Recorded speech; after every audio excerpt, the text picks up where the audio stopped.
Fala pessoal, boa tarde. Vou fazer uma live breve sobre o fato do ataque, entre aspas, ao STF com fogos de artifício. Bom, não sei, quem regula a idade aqui comigo já deve ter aprendido, né, lendo aí nas histórias da vida, livros de história, revistas, jornais, que ali na década de 80, precisamente no ano de 82, entre os dias 6 e 7 de novembro, o Movimento 19, conhecido por M19, que era um movimento paramilitar colombiano, atacou o Palácio da Justiça na Colômbia, né? E depois de muitas investigações, as autoridades chegaram à conclusão de que o M19 atuou sozinho. A minha análise daquele fato, que já passou, que encobriram vários fatos, várias pessoas que estavam envolvidas, pessoas muito poderosas, e mantiveram que apenas um grupo de resistência atacou o Palácio da Justiça, lá na Colômbia em 1982. Não obstante, temos outros fatos, né? O assassinato, pelo menos 3 candidatos à presidência, aquela mesma época que era dominada então ali pelo cartel de Medellín, assim conhecido, Pablo Escobar, né? Então muitas coisas acontecem pelo poder. Como diz a lenda, o poder é o poder. E esses cargos, a cadeira vale muito dinheiro, né? A cadeira de um deputado, de um senador, de um presidente, de um ministro de uma Suprema Corte, são cadeiras muito valiosas, assim por dizer. A instituição não tem valor, a pessoa não. O deputado Daniel Silveira, a pessoa Daniel Silveira, ela não tem valor para o sistema. Tem valor a instituição Daniel Silveira, enquanto ocupar aquela cadeira. Bom, estão dizendo que o STF foi atacado, né? Inclusive os próprios ministros. Foi abordado por alguns repórteres que me questionaram sobre esse ato. O que eu acho desse ato? Bom, o que eu acho desse ato? Isso não é nem de longe um ataque. Evidentemente que nós repudiamos qualquer tipo de ataque, seja ele violento, né, contra instituições ou contra a população. Nem o Estado pode atacar a população deliberadamente, que se manifesta pacificamente, né, de forma ordeira, e nem a população pode atacar o Estado de forma violenta desde que ele esteja cumprindo todos os parâmetros legais da questão. O ministro Dias Toffoli, evidentemente, disse que o STF não vai se sujeitar a ameaças, nunca se sujeitou e vai continuar cumprindo a sua missão. Claro que ninguém se sujeita a esse tipo de ameaça. Mas isso não foi um ataque, né? O ataque ao Palácio da Justiça na Colômbia se deu por um míssil. É diferente, né? Aí eu queria ver se os ministros não teriam medo. Por que eu digo isso? Eu não aprovo de maneira alguma esse tipo de atitude, tá? Eu acho que não precisa desse tipo de atitude, porque nós podemos, pelo debate mesmo de fato das ideias, seja ele de forma acentuada ou não, tomar o poder pelo voto, pela mudança da norma, né? Pela intelectualização da sociedade, pela politização da sociedade. Isso é muito importante de se absorver, para que as pessoas entendam isso. Bom, a minha leitura é o quê? Me perguntaram se eu era favorável ou contrário a esse tipo de ação. É evidente que eu sou contrário, embora eu não entenda isso como um ataque, de jeito nenhum, são fogos de artifício, né? Só que vamos colocar em um cenário hipotético que em algum momento algum extremista, cansado de tudo isso que está acontecendo no Brasil, ele consiga um lança-míssil e atire contra o STF, ou seja um extremista que odeia o presidente, atire contra o Palácio do Planalto, ou seja um extremista que atire contra o Congresso Nacional. Pessoal, me questionaram por quê. Isso é um ato reflexo, chama-se dano colateral. Isso se chama dano colateral. Existe um limite para tudo, né? Na Colômbia, quando eu comecei a mencionar, nós tínhamos grupos de resistência paramilitares, sei lá, Exército da Libertação, M19, as Farc, né? São várias outras facções que se formaram. Aqui no Brasil temos Comando Vermelho, PCC, TCC, Família do Norte e assim por diante, né?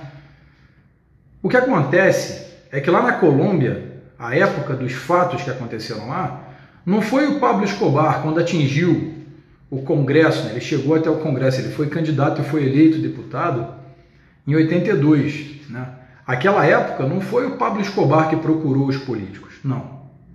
Os políticos procuraram o Pablo Escobar. Na Colômbia diz uma lenda que os políticos corrompem os traficantes, não é o contrário. E quem veio ensinar o narcotráfico aqui no Brasil foi o Pablo Escobar. Enquanto o Brasil vendia maconha, ele veio ensinar a rota da cocaína. E vários outros aspectos ele ensinou aqui, inclusive manobras orçamentárias, onde nasce lá, né, lá no presídio de Ilha Grande, né, todo o sistema da Falange Vermelha, né, a Caixa Comum, que eles ordenavam crimes e financiavam esses crimes de dentro do presídio. Presos políticos ensinavam a presos comuns. É onde o Brasil se tornou um narco-estado. O que acontece, que eu quero fazer a conexão nessa frase, é que, naquela época na Colômbia, os políticos procuraram Pablo Escobar para corrompê-lo e para que ele ingressasse à política. E aqui no Brasil não é diferente. Tem muitos políticos, né, que fazem a norma, fazem a legislação. Inclusive, o STF também é político, tá? O STF não é o poder judiciário em suma, não. O STF é judiciário, mas ele é mais político que judiciário.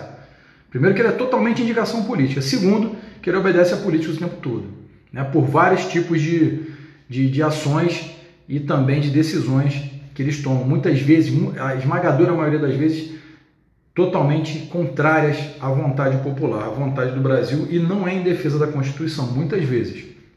O que acontece é que esse ataque ao STF, eu deixo aqui a minha visão, é que é um ato de pessoas que estão já indignadas. É claro que graças a Deus não foi um ato violento em si. Aí é muito fácil irmos à gente e falar, não nos sujeitaremos a ameaças.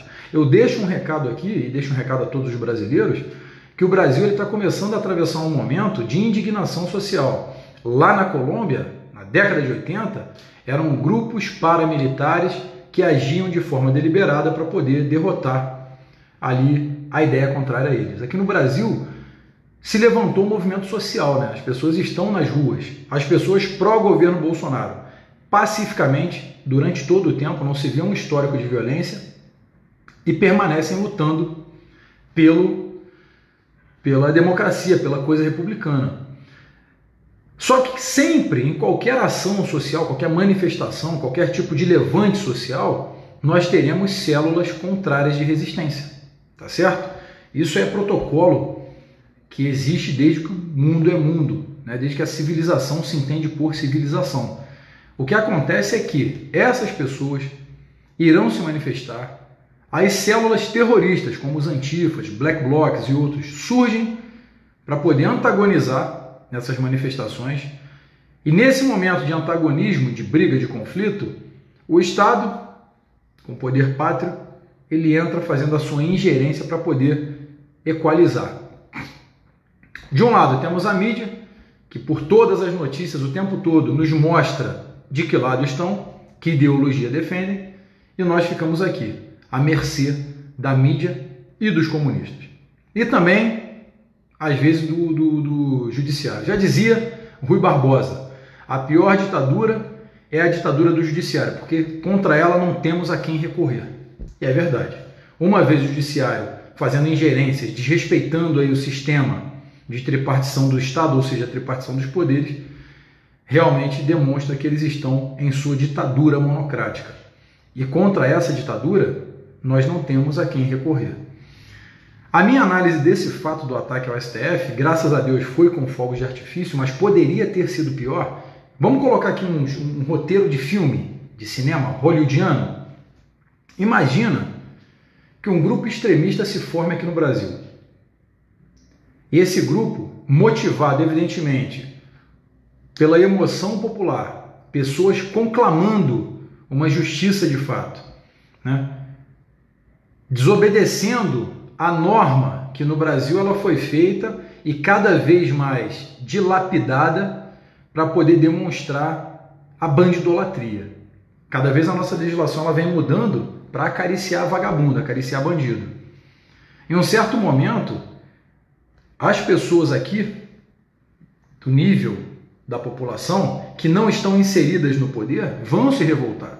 Até porque essas pessoas aqui que se mantêm aqui, que é a base da sociedade, Elas colocaram os deputados, senadores, o presidente, os próprios ministros do STF, todos ali foram colocados de alguma forma pelo poder soberano, que está lá no artigo 14 da Constituição, né? Por meio do sufrágio universal. O STF não é por meio de voto, nós sabemos, contudo, alguém que foi eleito pelo povo indicou os ministros do STF, portanto, estão ali por conta do poder popular. Ora, uma vez que você está representando o povo, você precisa ter a certeza do que está fazendo e que está atendendo a maioria. Você não tem como atender minorias. A minoria, ela deve se adequar à maioria, tá certo? Por isso, as pessoas se indignam. A nossa legislação está atendendo a minoria e a maioria está ficando totalmente de lado. Nós não permitiremos isso jamais. Deixo um recado que o STF não pode ser atacado dessa maneira. O STF tem que ser respeitado, claro, como instituição. Contudo, não podemos conter atos como esse. Nem a polícia pode conter. Tá certo? Vai existirão outros grupos, existirão outras pessoas que não estarão satisfeitas com o cenário atual político. A geopolítica não está agradando a ninguém. O que acontece é que atos como esses são imprevisíveis. E nesse nosso filme hollywoodiano, imagine que surja um grupo extremista e resolva atacar de fato qualquer um dos poderes, qualquer uma das instituições. E que nesse cenário hipotético, deputados venham a morrer, né? Sejam de direita ou de esquerda, de centro. Ministros venham a morrer. O próprio presidente venha a morrer. O que eu quero falar para vocês é que, de fato, o Brasil está iniciando um momento que, na minha visão, é muito perigoso. É um momento de alerta. Isso nunca aconteceu, né, na história do Brasil. E quando acontecer, tenham a certeza de que isso não é vontade, não. Chama-se dano colateral. Isso é indignação, é raiva da pessoa que manda no Brasil, ou seja, o povo, que está sendo controlado por um círculo de pessoas muito diminuto e por vezes obtuso. Tá certo? Então eu queria deixar isso aqui como um alerta. O Brasil tem entrado e atravessado um momento perigoso e as pessoas não estão compreendendo a gravidade da situação. E as pessoas que eu digo são exatamente as pessoas que ocupam o poder hoje. Então, ministro do STF, né, todos os ministros do governo, o próprio presidente da República, qual é a minha bússola política, os deputados e senadores, eu sugiro que tenhamos mais cuidados nas ações, né? Que tenhamos cautela, prudência na escolha das nossas ações pela nação. Porque essa nação, uma hora, ela pode se levantar, né? E como é que você detém 210 milhões de pessoas indignadas? A gente pode reduzir isso aí pela metade, porque vai ter sempre a parte que apoia totalmente e a parte que é a resistência.